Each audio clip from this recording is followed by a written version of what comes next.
Hi everyone, it's Alex from AutoStore here. So this is episode 7 of breaking down the economic impact of AutoStore using the Forrester report details. So this week we're going to be talking about the sustainability and some of the unquantified benefits from AutoStore. So we're going to concentrate mainly on the energy consumption from AutoStore this time.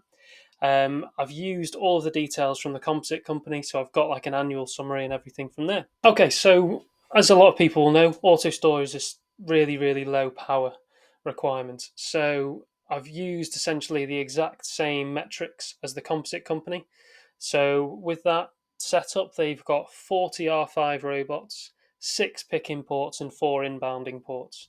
So you can see I've just plugged the conveyors in there for the inbounding, 6 carousel ports, running for 2 shifts, 280 days a year, cost per kilowatt hour in euros of 39 cents, and then your 40 robots and your 28 chargers. So I've put in everything that would normally be required.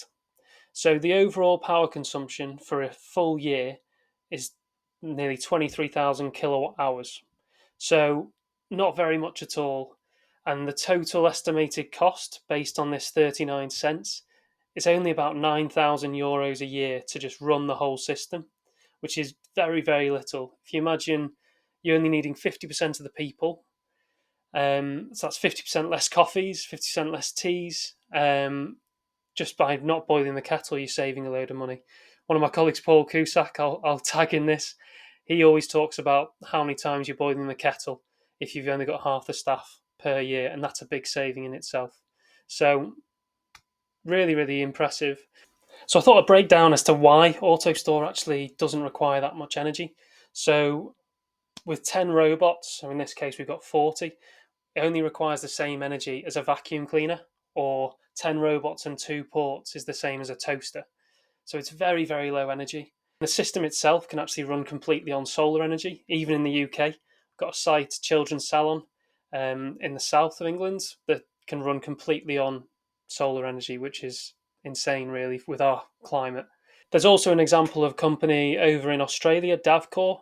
Now, they went from a manual warehouse to an auto store, and they saved about 10 grand a month on energy alone. So that's 120 grand a year just purely in energy going from a manual to a auto store warehouse, which is insane in itself.